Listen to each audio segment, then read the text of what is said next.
Hello, ladies and gentlemen. It's a chess show on Pot TV. My name is Sasha Star, and today's panel we have uh, Professor Ken Regan. Welcome to the show.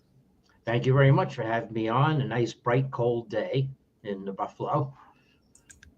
Okay, and we have also Professor Daniel Fleetwood. Welcome to the show, Daniel. Hi, Sasha. Hi, Ken. It's Yep. bright here in Nashville, but not cold. Oh, okay, we'll take it. And we have a founder of network, Nick Paliveda. Welcome to the show, Nick.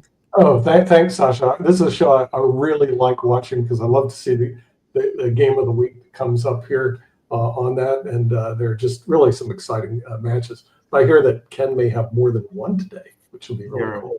There are 3 marquee events going on right now, and I have one terrific game from each. Okay, let's go. Okay, so let me share my screen to first of all, the FIDE Women's Grand Prix in Nicosia, Cyprus. So let's see, right window here. Okay, now, hold on a second here. Okay, so present. And so this is the 5th of 6, I think, tournaments being held in for the Women's Grand Prix series, continuing from last year. We don't see the screen yet. Oh, okay. Okay. Yeah. So the Muzichuk sisters are leading. They're playing very well. They drew each other in the first round. They're paired in the first round, of course, and then since then they've been making books, so to speak. So this is so Anna Muzichuk is playing black against Stavrula Solakidou of Greece. Mm-hmm. So who is also doing fairly well in the tournament. But let me go back to the game board. So this is a dynamic way to play for black, and this game has an interesting novelty. I shared my own screen so I can show it to you in ChessBase as well. So Tarrasch defense.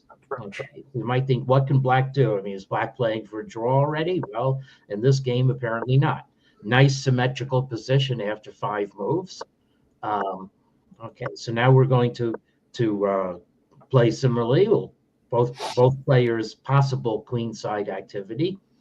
White decides to prevent b5 from coming with tempo, and there comes b5. So black is actually playing actively first on this, but black lags in development, and black is going to pay a little price for lagging in development, namely this move, which quote unquote blunders a pawn. So here we go. So I'm sure that this probably was thought of at some point, at least before computers. And white has this nice little combination, winning a pawn for nothing. Not even, I mean, black is not even ahead in development in this position.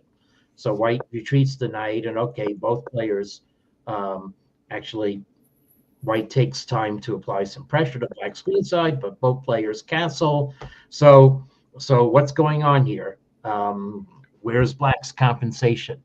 Well, actually, if you look in the window up top, you can see that this is 0.06. It's basically an even position.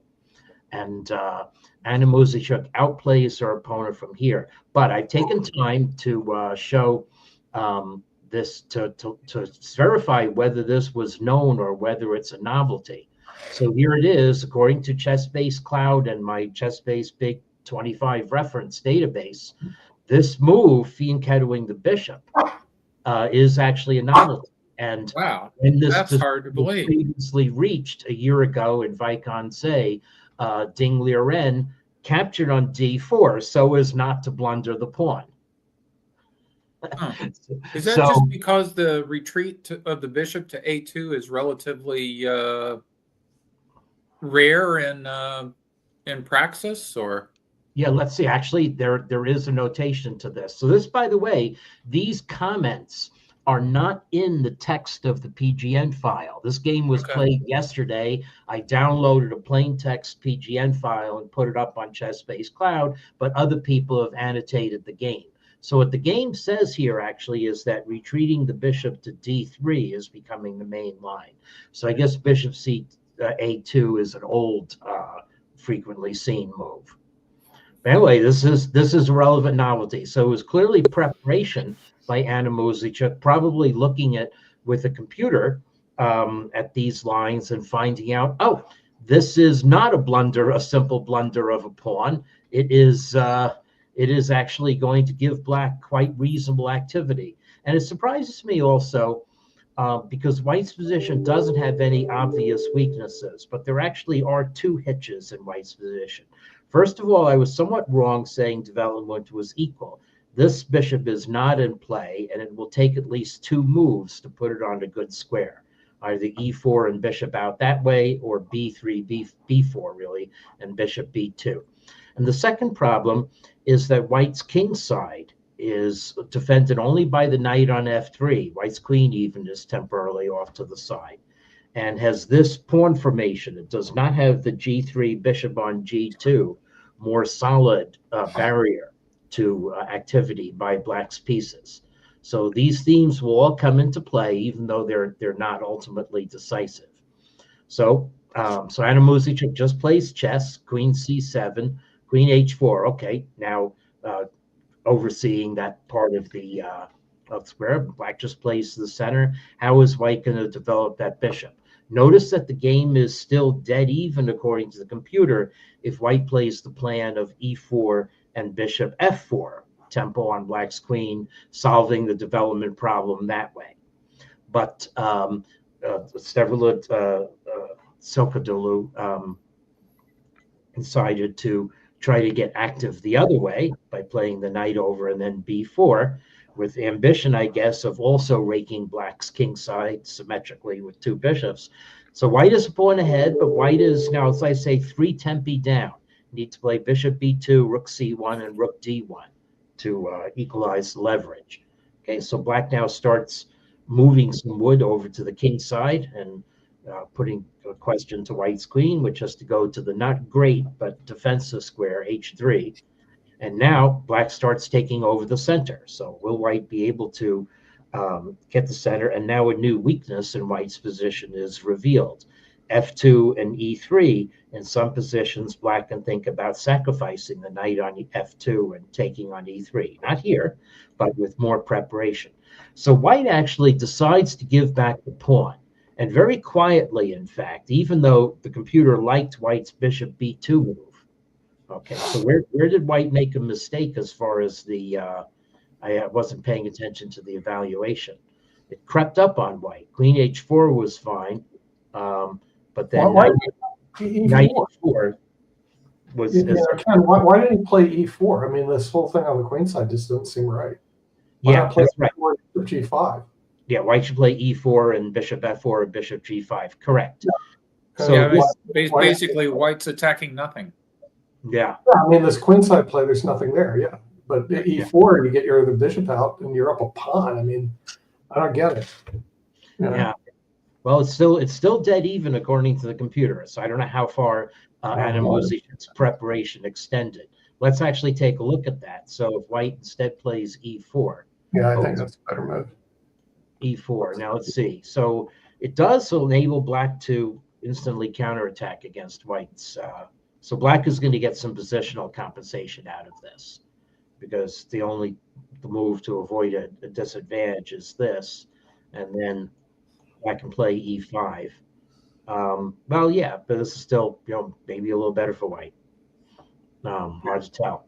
Yeah. So obviously, as I said, Muzychuk did outplay black. Now black actually has so more than a 3/10 of a pawn, so it's considered reasonable to say black is slightly better in this position, and white drifts and then realizes in this position that black's pressure is such that white needs to give back the pawn to relieve some of it. And indeed, knight c5 is the only move that does not get white into real trouble in this position. So, in fact, all 3 moves by the computer have white sacrificing something. So let's see. So why is an obvious move like rook c1 bad? Oh, yes. So this is really beautiful. Black strikes. Okay. Wow. So this happens. This happens right away. And also, if I take it with the king, bishop takes e3 check is splat. Too. If I take it with the rook, if I take it with the rook, then queen takes c1 check. It's Oh, goody. be a lot of wood. It's mate or a lot of wood for the. Yeah, you lose this one. Yeah, that's a slaughter. And It's a lot of wood and mate, both. Yeah. Yeah. So anyway, so white relieves some of the pressure and manages to almost equalize the position, as we'll see in a couple of moves. Black maybe could have positioned her pieces better by playing queen e7 and taking with the rook, but now white again is just trying to blockade black's position. So we're going to reach very soon bishop's opposite color's position. So black still has some pressure on g4. It shouldn't amount to much. And if white just plays a normal move like rook a1 or even lashing out, that would be okay. But instead, white plays rook d1, which looks active. It's just tactically a little bit not working. I don't know. H6, best move according to computer. I guess making Luft is prudent. It also takes some of the sting maybe out of a bishop takes e6 tactic by white that could happen in this position.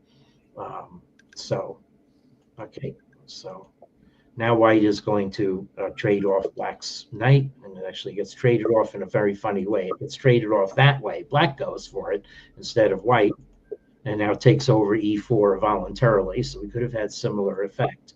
So now this is just an interesting type of position.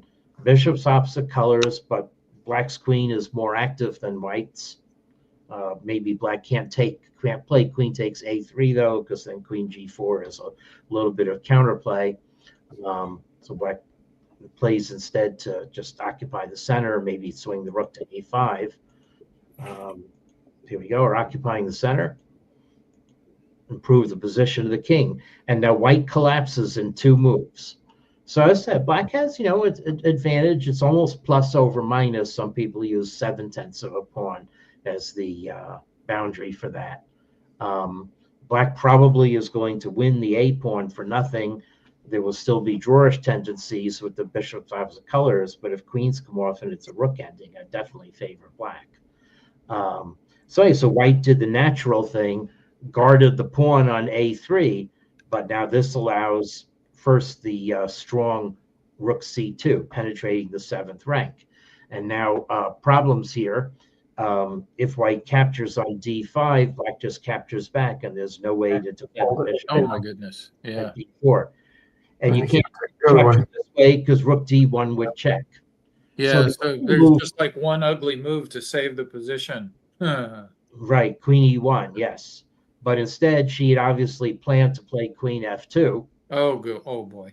But rook takes b2. That's a free bishop. Yeah. Hanging there, and so then game over. Yeah. So, so interesting board geometry with the rooks. Just a nice, theoretically relevant game by Anna Muzychuk. Beautiful game. And I had a flashback to my first rated chess game when I was a senior in high school. I got a free pawn, and then black had 2 bishops and a Ruy Lopez on similar squares, and basically just rolled me up in a similar way.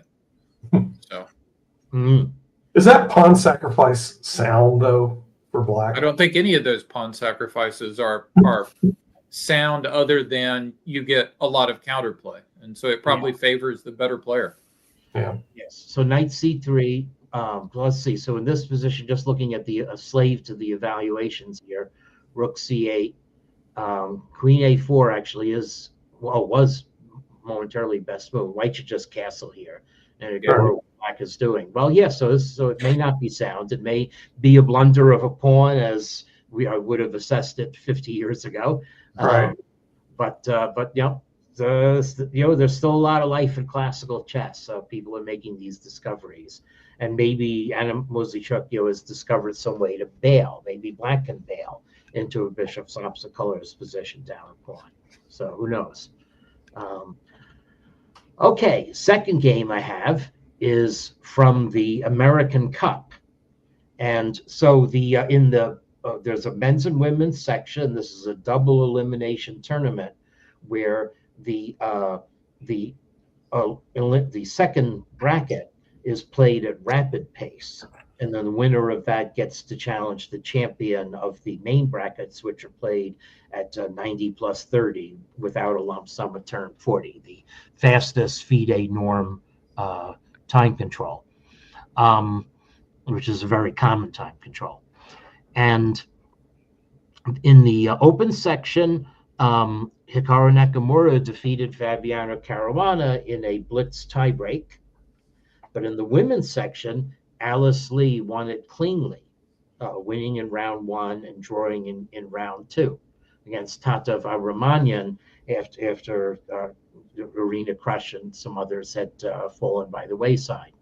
So this is a beautiful attacking game by Alice Lee, a very mature one in some ways that I will show. So, but Black, of course, Tata Varamanyan plays enterprisingly with King's Indian.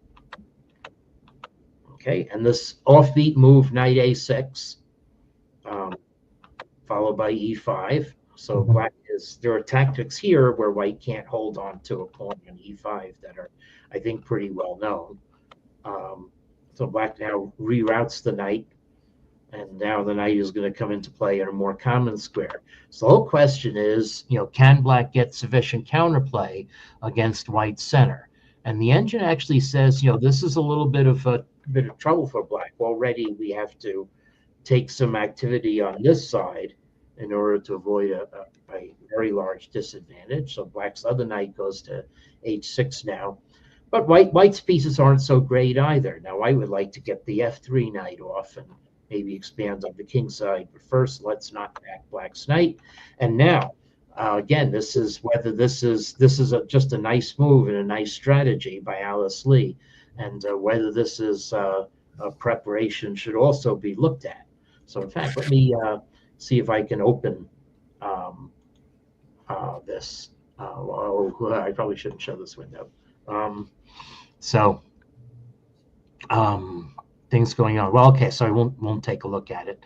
But this move here, it's interesting to see when this. Very pretty. Very pretty. Yeah. Obviously, White could capture on h6 if Black takes it. The point is, White will sacrifice a pawn, but open up the d5 square. Yeah. And Black's fault in this game is not responding in kind quickly enough. And you don't take the chance when it's first offered, and then it never comes back again. Okay, so I don't really understand Queen e8 as a move, as opposed to b6, and the computer doesn't understand it either. But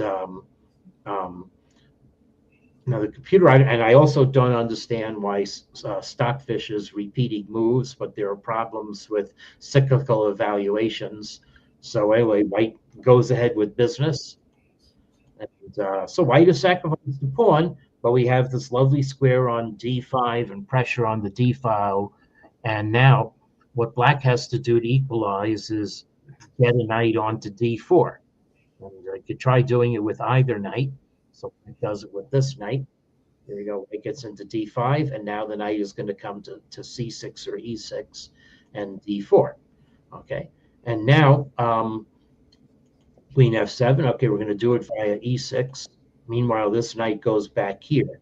Okay, so already though, Black is getting pushed around, and so let's see. Is it already here? Actually, that Black missed the chance. Let me just see something here. So I prepared this, and now I've forgotten how I thought Black's most expeditious way to get the knight to d4. Well, okay, so knight b8. So the problem is White is eventually going to, oh yeah, it's coming up. So this was taking the foot off the gas. So the key element to this position is that when White's bishop is on g4, Black is not going to be able to play knight d4 anymore, because Black will lose control of the e6 square. So this already sets up that latent tactic, and that's why bishop g4 would have been better. Mm-hmm. Anyway, White played knight e3, coming in. And now, so this is where Black had the chance to get the Yeah, knight to knight d4. e6. Should have taken it right away. Queen takes e6. Okay, now the thing is that white has not yet played bishop g4, and you can play h5. So the point of h5 is to prevent white's bishop from coming to g4, and then after h3 or something, now knight d4, and black is fine. Might lose another pawn on c5, but you've put the cork in the bottle, so to speak. So the problem with black's knight d7, which is trying to get the knight back active, is that now black can't play knight e6 anymore. Well, okay, black has to obviously move the knight on d7, but now black can't play knight e6 anymore. It's still the best move, but it doesn't work, so to speak. So the problem is that now knight d4 loses to rook takes d4 and bishop e6, pinning the queen. Oh, whoops. And now, so black cannot play this anymore. And maybe it is now that Tatev Arabanyan realized that. Okay, rook f8, but now white is able to put the hammer down. So first, let's do that. Okay, so black, the natural knight c8, I mean, everything is bad here, but the natural knight c8 just allows white to infiltrate.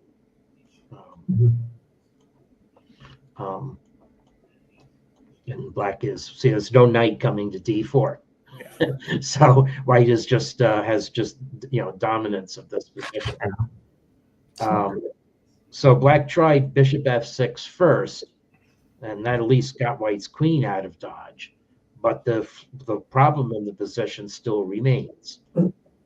So the problem is that black's knight is not going to get to d4 anytime soon.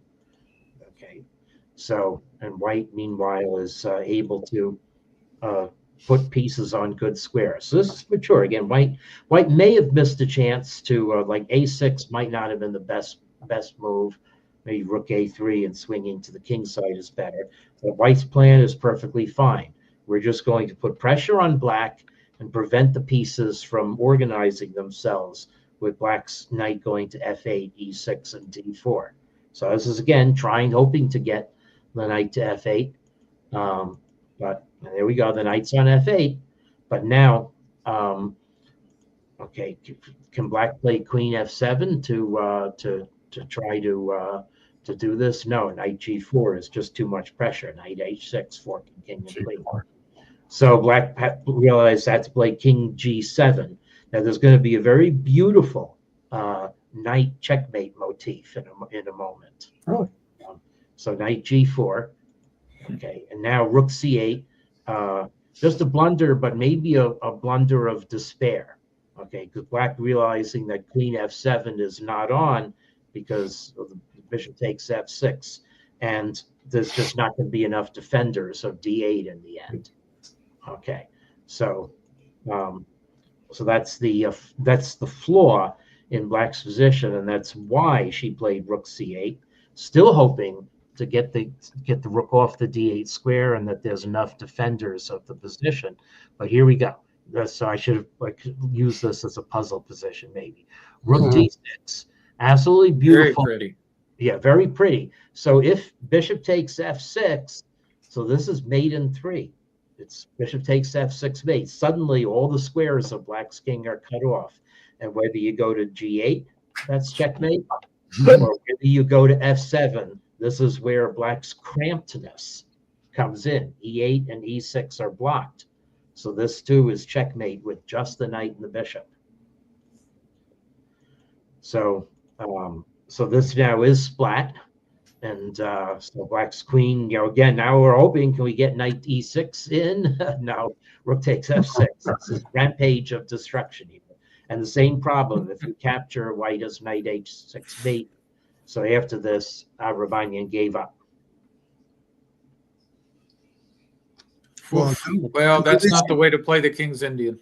Yeah, as white, yeah. So very powerful, very calm positional play leading up to an attack. Attack is the natural outgrowth of the positional play. So Alice Lee is, I guess, 15, sure, but certainly, now she says the rating says 2386. I track her as being closer to 2500. Maybe she needs to go to Europe and get more experience. Anyway, okay. Well, she'll have one more challenge from the losers bracket. Maybe it'll be Irina Krush, because Krush and Lee have had some real Donnybrook matches in the past 2 years. But okay, last game is from the European Individual Championship being held in Efori Nord, Romania. Right now, Daniel Yuffa has 5.5 out of 6, and there are 11 people chasing with 5 out of 6, one of whom is Badur Jobava. Mm-hmm. And, he plays C4, so we're not playing the Jobava London system out of the gate, but let's play a few more moves here. Okay, so you have Slav defense, and we handle it in London style.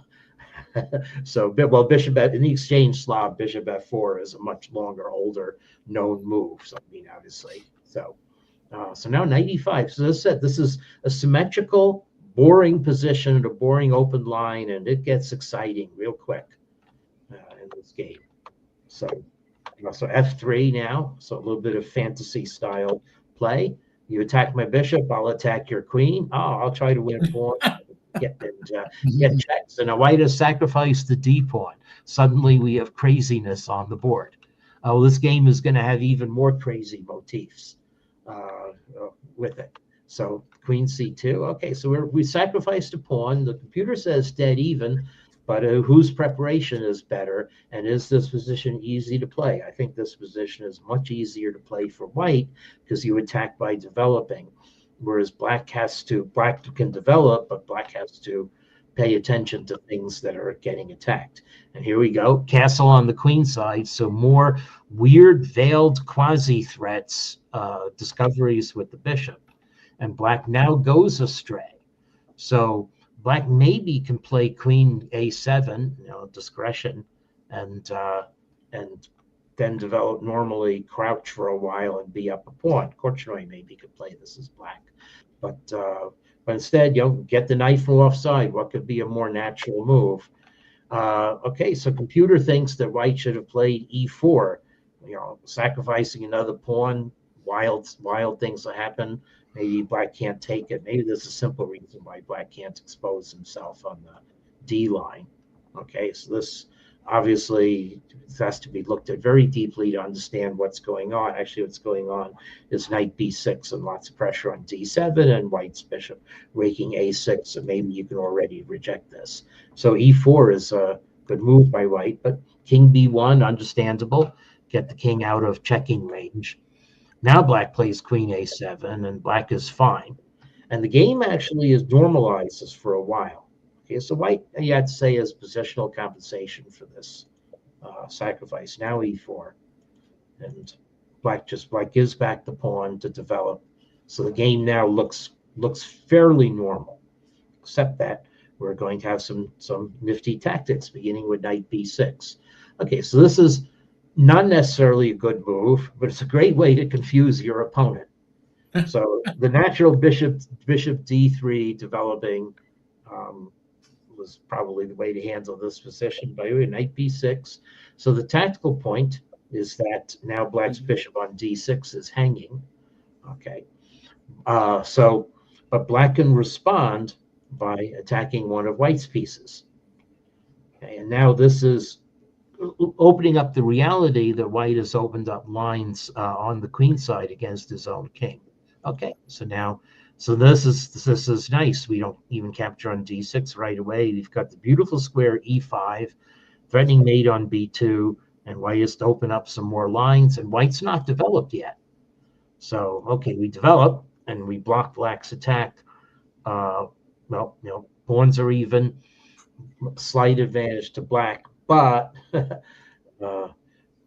looking at the time, black is a little bit behind on time, but the players really have enough time to navigate. Oh, he doesn't fall for it. What did he not fall for? Oh, the check on f7. Leaving it's like a class C kind of tactic. Yeah. the better way not to fall for it was to Yeah.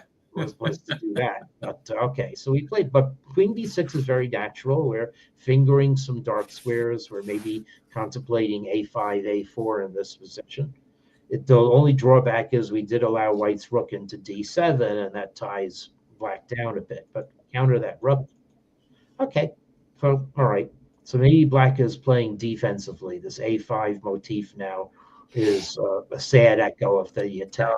But there's nothing wrong with Black's position. Just have to not get spooked by possible tactics that White might come up with. Okay, that's nice.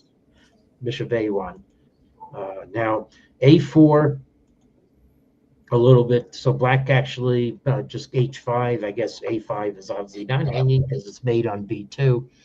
So Black should just sit in this position. I think Bishop C3 is probably the same. Yeah, Bishop C3 looks same. But anyway, so this is so the problem with this move is White just takes it. Takes it. And Wow. And White will just play have a pawn on B3 with a I guess the bishop can sit on E5 and be perfectly happy if necessary. Yes. So Black has vague attacking ideas, and now the game suddenly comes to an end. So this is where again there's some interesting geometric motifs here. So Queen G7, again dreaming of that attack. Okay. And the funny thing is, White's move, which induced resignation, isn't even one of the best three moves according to the computer. The computer says that White's king should become an attacking piece and start overloading Black's bishop on the diagonal. So, but White played bishop takes F7 check. And, well, let's see. So it is true that Niels Grandelius had only 47 seconds for thinking. But it looks like the resignation was instant. And it does actually, I will tell you that even though the computer is giving only a value of 1, I think a human can tell that the position is dead lost. But as I said, there's a lot of nice geometry going on here. So problem number 1 for Black is you can't ignore this because now this is overload on F8 and mate coming up. Okay. So you have to take it, and you should take it. So then Queen B8 check. And so what's different about this is maybe Black saw only as far as Queen D8. Yeah, right. Rook D8, pinning the queen and winning. And, this would be Black losing the queen. It's resignable. But there's a nice counter motif for Black. Rook D7 check. Maybe the position was not. Yeah, I'm sure he missed that.